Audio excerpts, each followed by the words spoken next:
Notepad पे click करें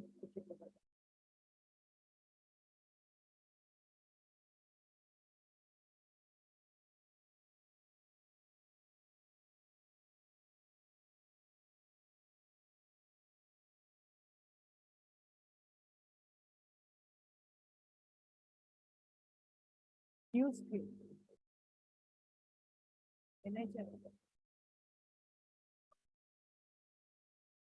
Second year board. Board only, not the PPT.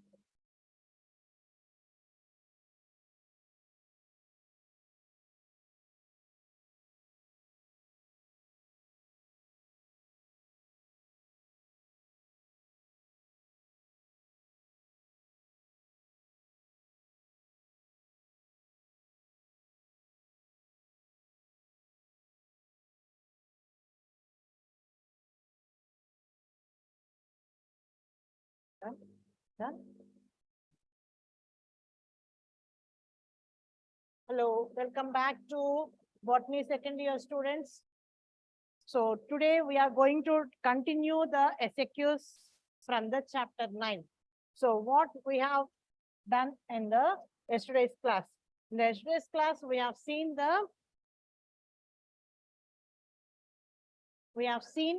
why Mendel selected pea plant for his experiment. That's the one of the SAQ from the chapter 9, that is the genetics chapter. And next comes the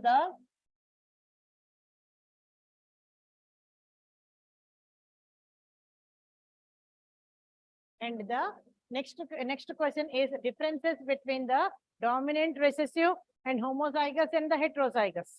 Okay, and that also over. And the test cross, I have explained you very clearly with the representation and the theory. Okay, now we will go with the other questions in that chapter. That is the another SAQ from this chapter is law of dominance. Describe law of dominance. What is meant by law of dominance? The first one, what we have to know about this. Okay, otherwise the question will be write an essay on law of dominance, anything, whatever may be this, but the answer, how I am saying like that only you need to write. Okay, so law of dominance. Dominance means the character which is going to be expressed in all the generations without any change. That is called as the dominant character.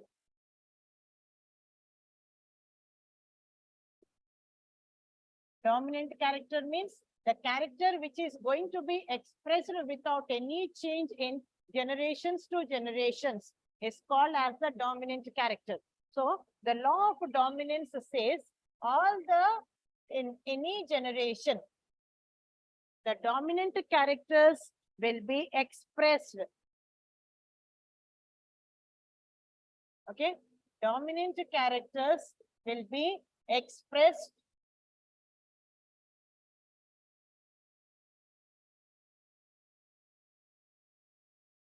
in the homozygous as well as in heterozygous condition. In homozygous or in heterozygous. What is meant by this? Homozygous means when the alleles, both the alleles are of the same kind, that is called as a homozygous condition. Heterozygous condition means when the alleles are of different, capital letter and the small letter, which are representing two different characters. That is the heterozygous representation. So in the homozygous or in the heterozygous condition, when a character is going to be expressed without any change, that is called as the dominant character. And whenever this dominant character is going to be expressed in the heterozygous condition, it suppresses the another allelic character. Okay, otherwise another character that is going to be expressed by the recessive allele is going to be suppressed, but the characters are present in that organism. Those are going to be suppressed for a period of time. It might be the next generation, we can see those recessive characters about, because always the recessive characters will be expressive in the homozygous condition. Okay. So what we have to write in the heterozygous condition, the dominant allele only exhibits its characters by suppressing the recessive allelic characters. Okay, but the recessive allelic characters are present in that organism. That's the one what here we have to write. Now, in this dominant one, how to express this? So, Mendel took the characters, 7 contrasting characters in the pea plant. Okay, so in those 7 characters, which one is the easiest one for us to represent here? That is the height of the plant body, height of the pea plant. That is the tall and the dwarf.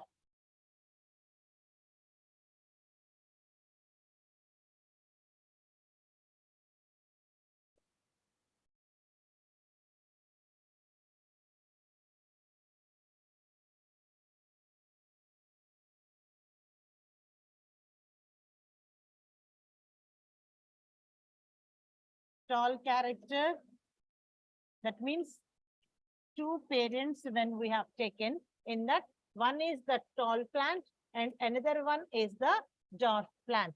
So always the tallness is the dominant character over the dwarfness. So tall character should be represented with the capital letter and the dwarfness should be represented with the small letters. And these are the first parents.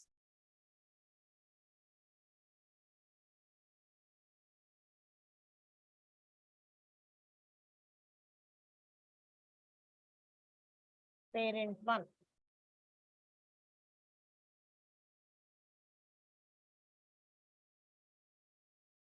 Okay, and from this only one gamete we will get. That is the capital T here, here small t. And always gametes need to be encircled. These are the gametes. Then in there itself give the labeling. If these 2 will fuse, we will get a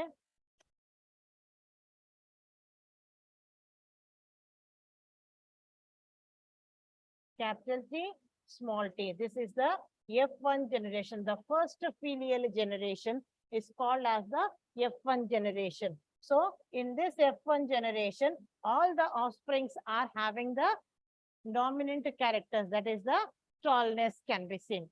Now we will see once why we are selecting the pea plant. Pea plants can be cross-pollination and the self-pollination. Both can be easily possible in the pea plant. So here the same thing what Mendel did in his hybridization works also. So first of all, he has crossed 2 plants. Okay. After that, he started doing the selfing. So that once the selfing was done, that is F1 should be crossed with F1. There is a selfing. Capital T, small t should be crossed with the capital T, small t. Now, these are the second parents.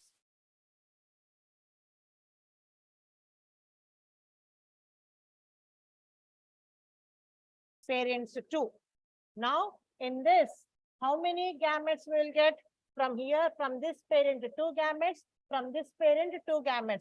So, because once like this, if we are going to represent over there, it will be a clumsy. We cannot easily see which type of gamete is going to be combining with which type of gamete in the male and the female parent. So, better to go with the Punnett square picture.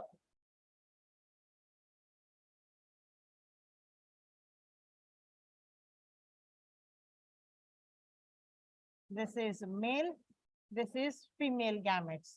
Capital T, small t. Here, capital T, here, small t. Okay. So, this is the F2 generation. And these are the gametes. Now here, capital T, capital T, capital T, small t, capital T, small t, small t, small t. Okay. So in this, what is the phenotypic and the genotypic?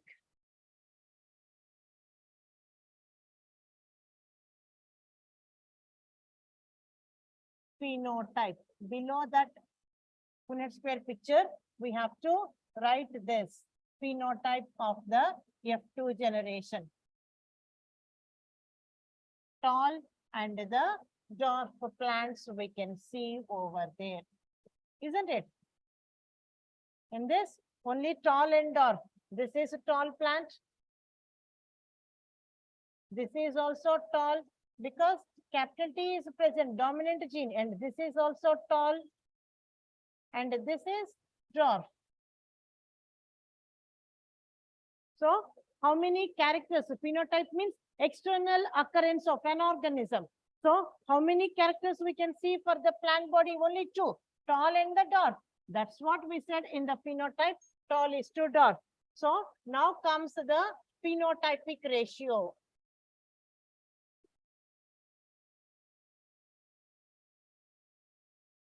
Phenotypic ratio. How many plants are tall? Now the number of the organisms we have to give with that specific phenotypic character. So how many plants are of tall and how many plants are of dwarf? We need to say here. So see in the Punnett square picture again. How many plants are tall?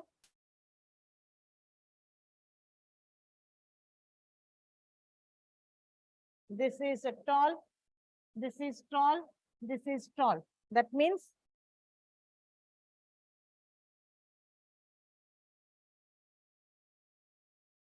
three plants are tall and one is the dwarf plant. So for your consideration only, because I have marked it, I read this one as a tall. So I kept the tick mark with the another color so that you can easily say and you can easily remember this one also in the final exam what you have to write. So they may give this part, this question, otherwise the test cross mostly.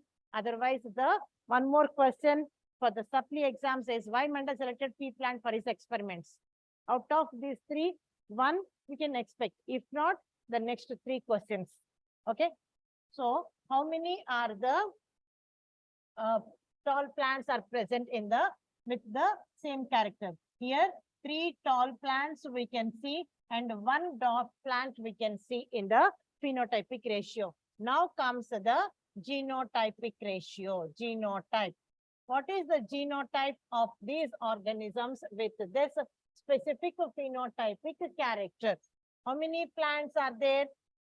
What could be the genotype of that phenotype? Tall, capital T we can write, and capital T, small t we can write. Can we write any other genotype for the tallness? No, because this is only the possibilities and the probability what we can say. So science is not different than the maths, isn't it? In the maths only, what we'll think that is there, probabilities are there, possibilities are there. But in the science also it is there. So equivalent to that subject. So this chapter is exactly equivalent to the maths. When you are getting the steps in the math, each and every step is important over there for us now. So if one step was gone, then we cannot say that we will get the full marks, isn't it? So here also same thing. If the one step was gone, you will lose the marks over here. So it's equivalent to the maths. Why? That's the one what we are saying. The science and the math are interrelated. Okay, interrelated. So we need to assume and we need to come to the conclusion that yes, this is the one. And the dwarf plant. How many plants are of dwarf? Only one plant. This is the only one. So here with the genotype, small t, small t. Now comes the genotypic ratio.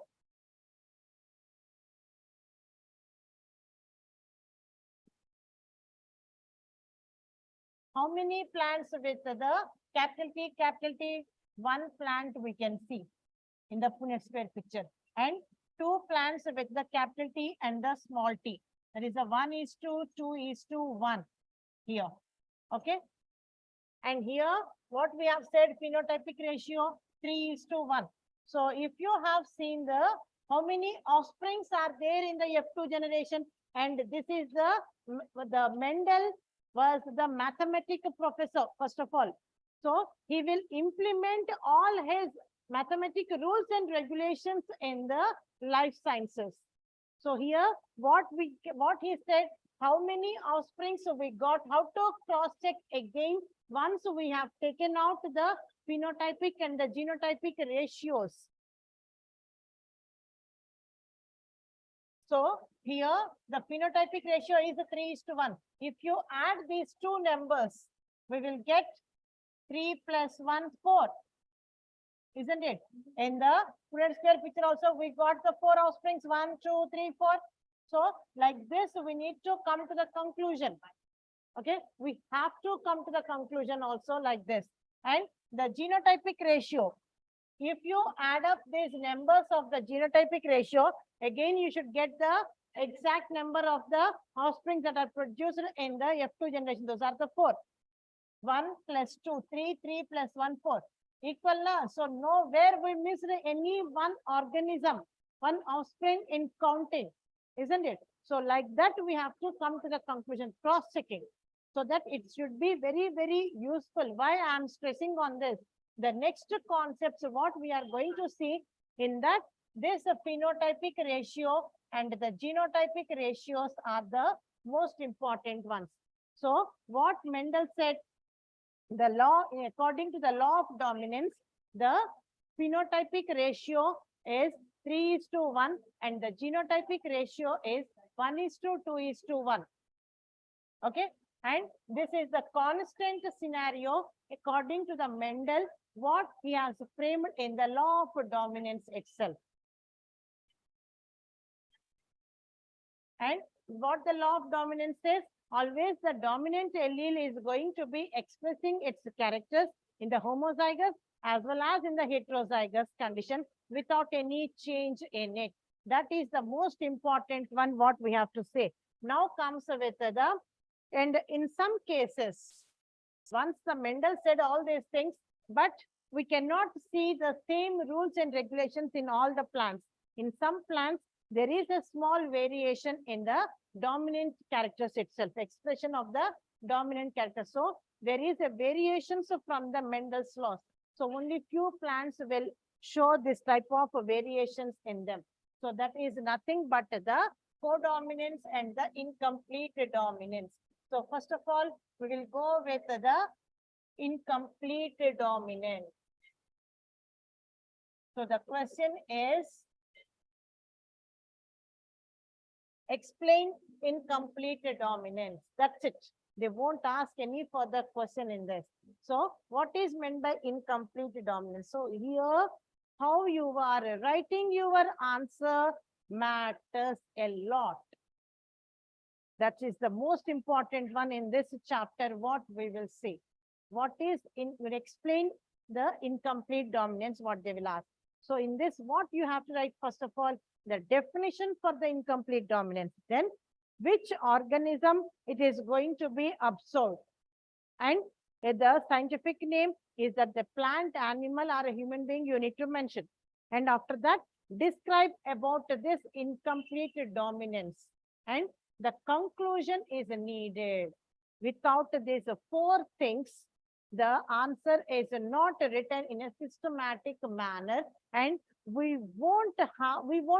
one gets a satisfaction after reading your answer. First of all, we need to get satisfaction after reading the answer. Yes, you have written all the points like this. Yes, beautifully represented. The representation is given very, very beautifully in the genetics only. So you need to now accept that you are not kids. You are not kids. You came to inter second year, means you are not kids. So you need to show your elderness in the writing the answer in a proper way.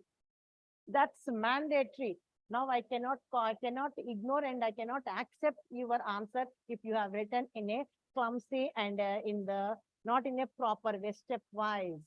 Stepwise is the most important one. Okay, incomplete dominance. Incomplete dominance, there is no specific definition. Actually, whatever you know about this word, you can explain that. That is the definition in my subject.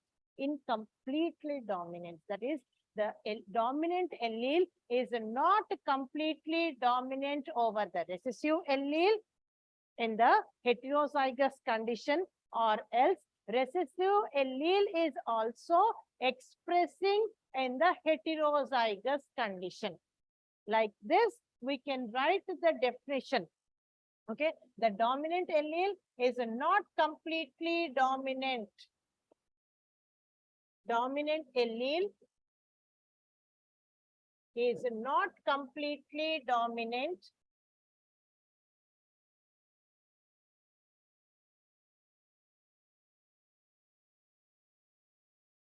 over what?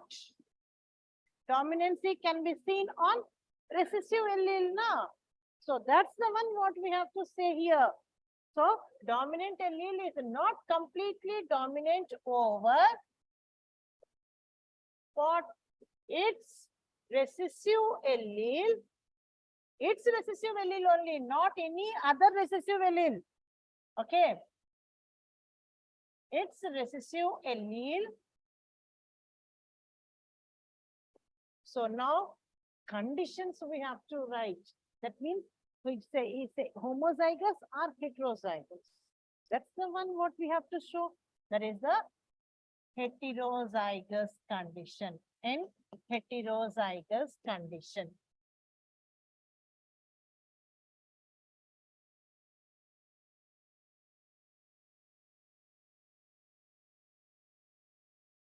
Those who have attempted the MSET and the NEET exam, those knowing it in a better way, that whatever the words and whatever we have written now, everything is there in the competitive exam also for us, isn't it? So you need to say to your younger ones, otherwise to your cousins or the friends, those friends, brothers or sisters, whoever may be. So what we have to say, the one what we are preparing is very easy in this subject. Okay. So don't feel hectic by seeing the reader or any other thing. That's a very simple one. So here the dominant, what is the incomplete dominance definition? What we can say in very easily method? Dominant allele is not completely dominant over its recessive allele. This word makes much more meaning over here. Its recessive allele. Without that, the sentence is not properly written. Its recessive allele in heterozygous condition, or in another way also we can say, no, recessive allele is also expressing its characters in the heterozygous condition. This way or that way we can say. So that is the one what we are saying. Or recessive allele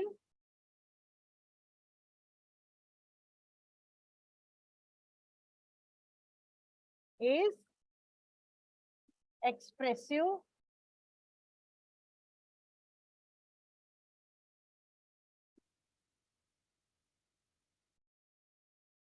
in heterozygous condition.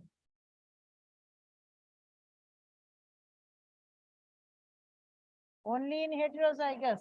In the homozygous, it will always exhibit its characters.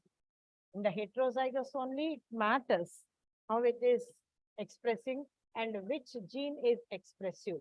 Now, in which organisms we will see the variation, and this incomplete dominance is the variation from the Mendel's laws.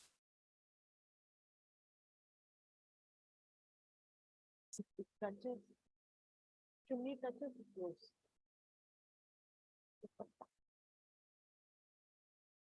Okay, so in this, we can go with the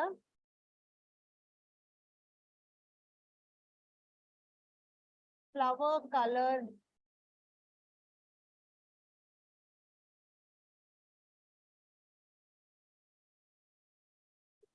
in Antirrhinum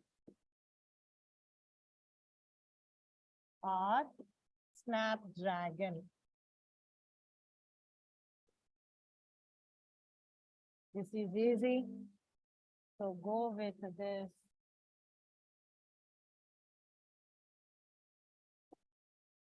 Snapdragon is the easiest word. So we have to go with this word. Okay. So the flower color in the snapdragon. So what it will do in this? Okay. So the dominant color, the color of the original color, that is the dominant color in this is the red. And in all the plants, we will see the red color flower. In some plants, it is showing the white colored flowers. But once these two plants were crossed, then we will see what we are expecting. We will expect the red, otherwise the white. But here in between colors we will get, that is the pink color we are getting. That is the dominant color is not dominant over this white color, and the white color, what it says in the heterozygous condition, you should recognize my presence. It is showing it's a white color also. So it's not always suppressive. So it shows that why you are ignoring my occurrence. I will also express my characters. That is the pink color, intermediate color we will get. That is the one what we have to write over here. Okay. So how to write this part?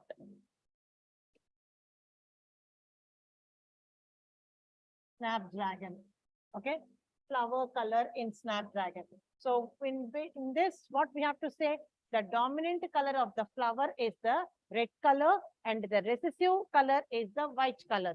Once in the heterozygous condition, the plants are exhibiting the intermediate color, that is the pink color.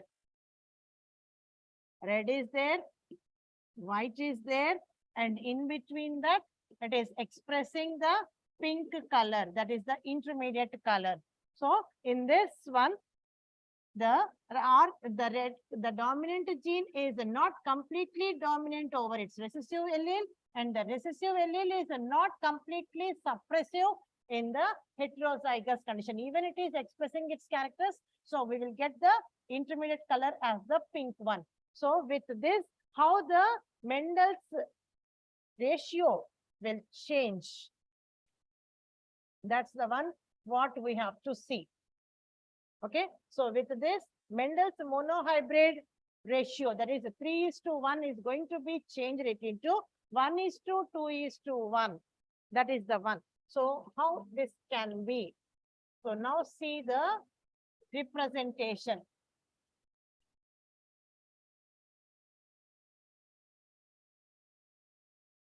Red colored flowers are crossed with the white colored flowers.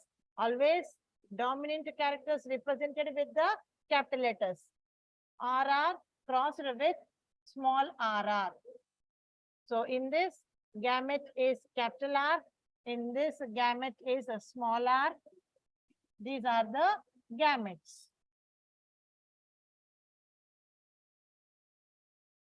Capital R, small r. This is the F1 generation. In this, the intermediate color is going to be occurred. That is the pink color. After this, once we do the selfing of the F1 plants, then what we will get? Capital R, small r crossed with the capital R, small r. This is the parents too. Now we need to draw a Punnett square picture.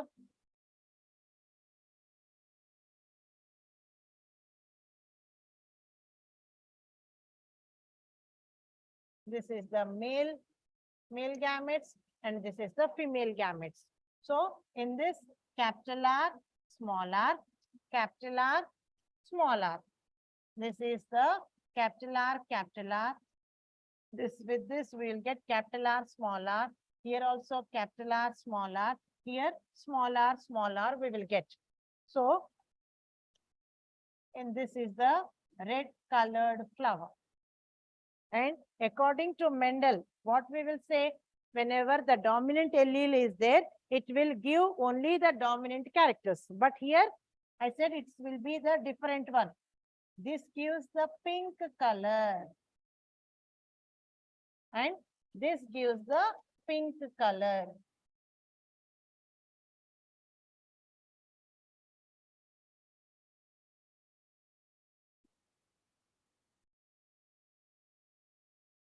This is the pink. Okay. And this is the white colored flower. And what is the phenotype and what is the phenotypic ratio? Phenotype. Phenotype is, how many phenotypes are there? Here, 3 different phenotypes are there. The first one is the red and pink, and next comes white.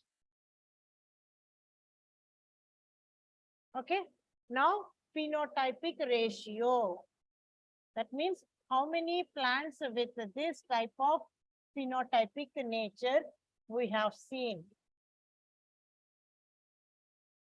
So, red is of 1 plant, pink 2, and the white 1. You can see in this.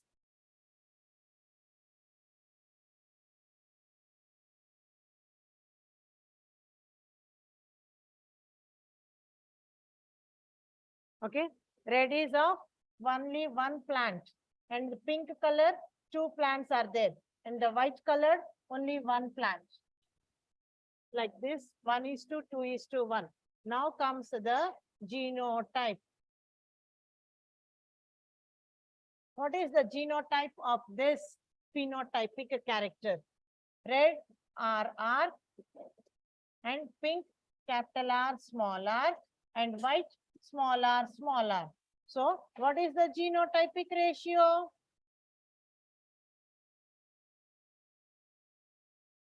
Genotypic ratio is again 1:2:1.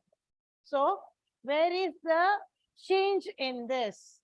Why it is not following the Mendel's law of dominance? Because in the Mendel's law of dominance,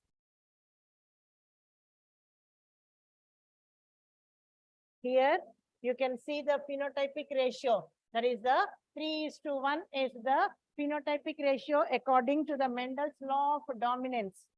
But in the incomplete dominance, we will see the phenotypic ratio is going to change from 3:1 to 1:2:1. That's the one what we have to write.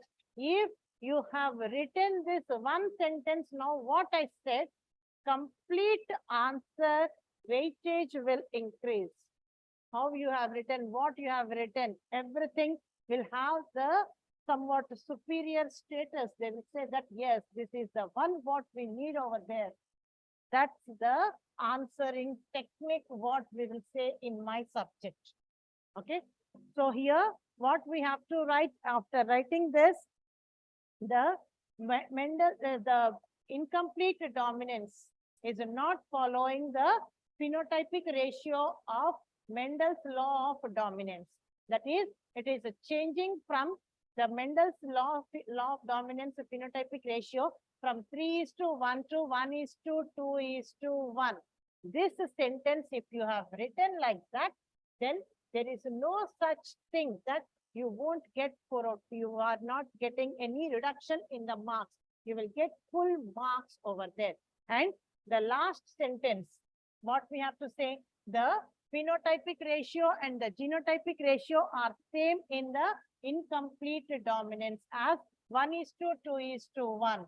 Whereas in the Mendel's law of dominance, we won't see the same thing. The phenotypic ratio is 3:1, whereas the genotypic ratio is 1:2:1.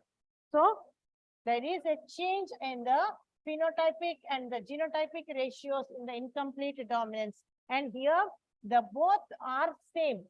The phenotypic ratio and the genotypic ratio are same as 1:2:1.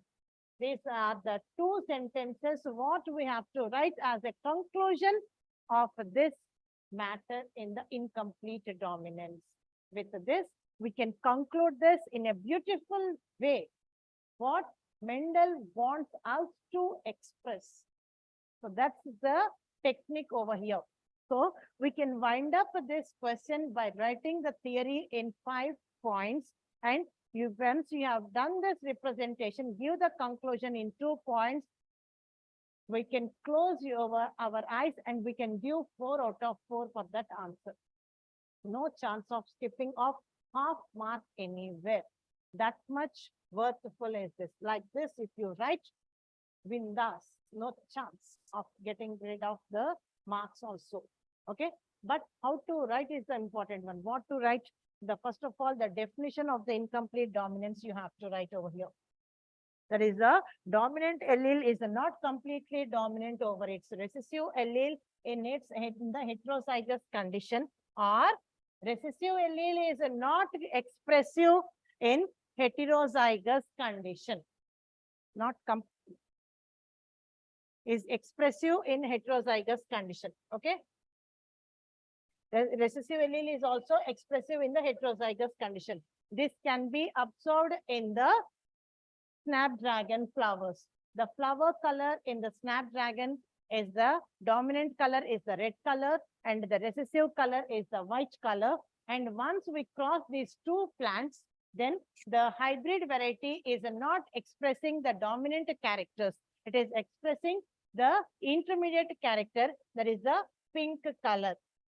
Okay. And once we have done the crossing between the F1 generations only, that is F1 is crossed with the F1 itself, then we will see in the F2 generation, this is the F2 generation. These are the gametes. In the F2 generation, one plant is the red, one plant is showing the red color flower, and the 2 plants are showing the pink colored flowers, and one more plant is showing only the white colored flower. So, and in this, it is not following the Mendel's law of dominance of the phenotypic ratio as 1:3:1 to 1:2:1. And now we have to start this representation. After that conclusion, we need to write. Okay. So in that representation also, red crossed with white, those are the parents. RR crossed with small rr. Now the gametes, always encircle the gametes. If you are not encircling the gametes, that means those are not the haploid, not the diploid. We cannot consider anything because this comes with the meiosis from the parent meiotic. So after the meiotic division, one haploid gamete always need to be encircled. Then the F1 generation will get the capital R small r with the pink color. Over. Now F1 to F1 and capital R small r crossed with capital R small r. Now the second parents. Now we can draw the Punnett square picture. So put the arrow mark in the center of the cross, not anywhere else. Whatever, wherever you want, not like that. In between the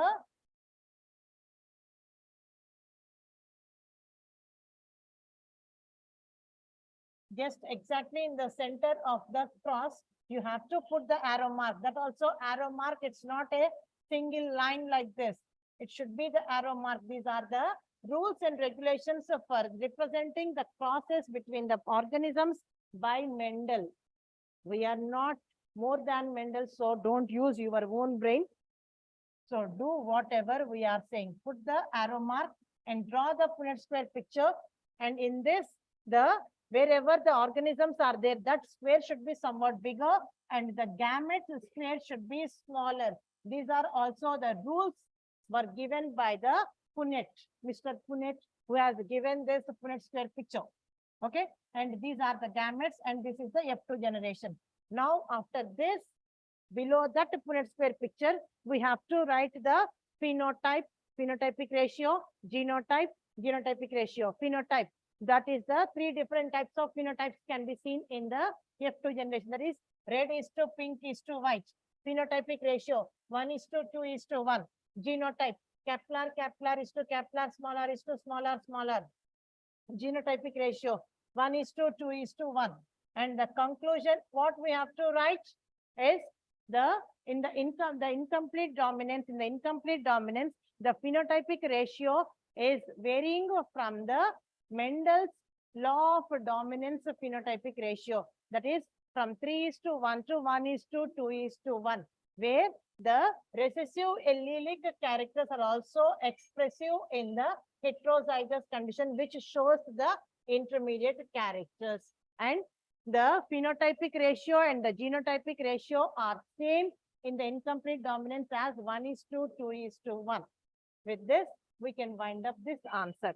Now comes the next topic. That is the codominance.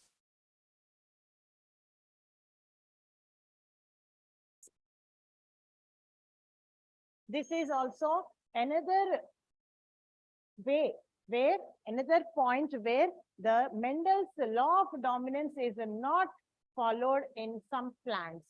So what it is doing, this one, the dominant allele, the one character should have the dominant allele representation and the recessive allelic representation. That is, one character is a dominant and one should be the recessive one for a specific character now. But in some organisms, it's not like that. That means in some organisms, specific trait does not have the dominant and the recessive characters. So all these ones are going to be represented with the dominant, that is with the capital letters, and all the characters, all the traits are dominant itself in the homozygous and in the heterozygous. So whenever the dominant characters are there in the heterozygous, what they will do? They will express in the same manner along with the other character, other dominant character, that is the codominance.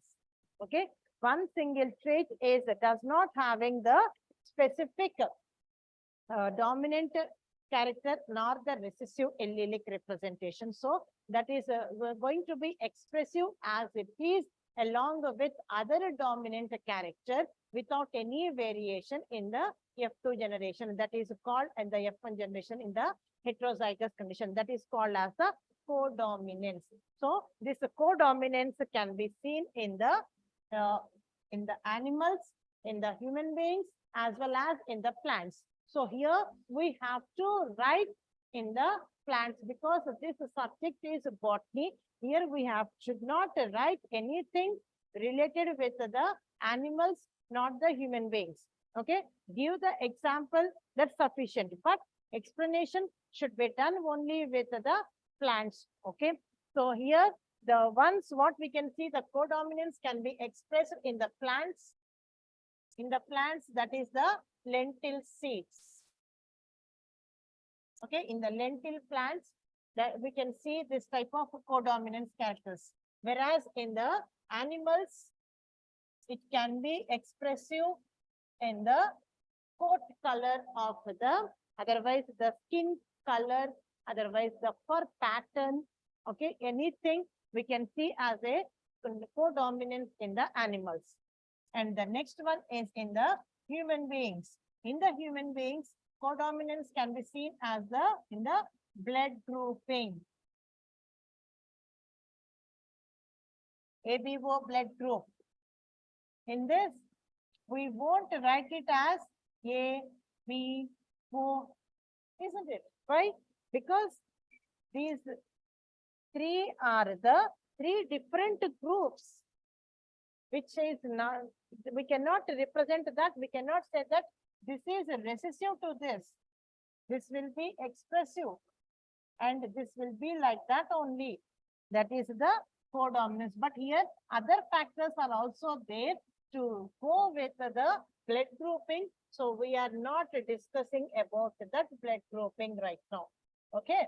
Now we will go only with the lentil. In the lentil plants, how the codominance occurs. In the lentil plants, the seed coats will exhibit this. Okay, the seed coat of the lentil plants, it is having the two characters, two pattern, that is the spotted and the dotted pattern are there on the seed coat. So that is it is exhibiting it is going with the codominance by violating the law of dominance accord that was given by the Mendel. Okay, so here how to represent, we are saying the seed coat now. So this has to be represented with the capital C and in this, what are the characters, what we are saying? One is the dotted and another one is the spotted. So this is the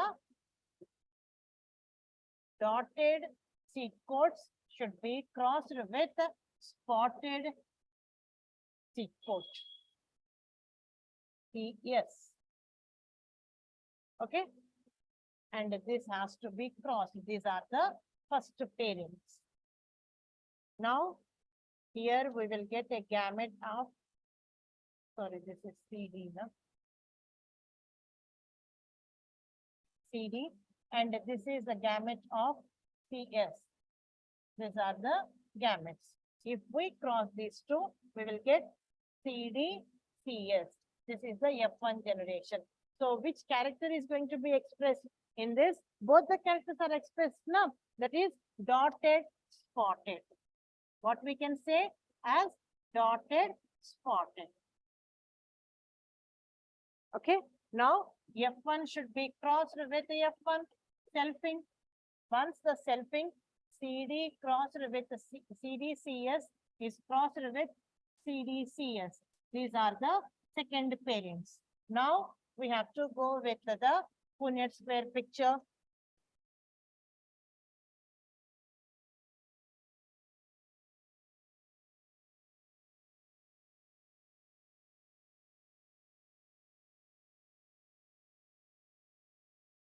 This is male, this is female, this is CD, this is CS, this is CD, this is CS. So here CD, CD, CD, CS, CD, CS, CS, CS. This is the F2 generation. Now comes the phenotype.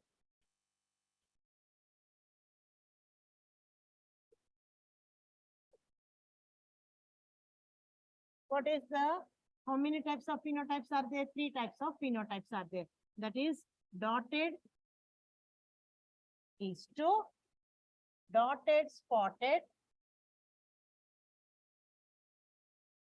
is to spotted, isn't it? That's the one what we have seen in the Punnett square picture now. Dotted, dotted, spotted, dotted, spotted, spotted. Same thing we are writing in the phenotype.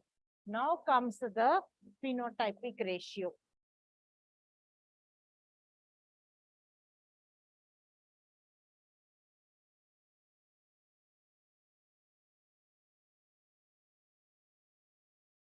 That is how many plants of the dotted? 1 is to 2 is to 1. Now the genotype. What is the genotype of this phenotype? That is the CD is to CDCS is to CSCS. So genotypic ratio, last one.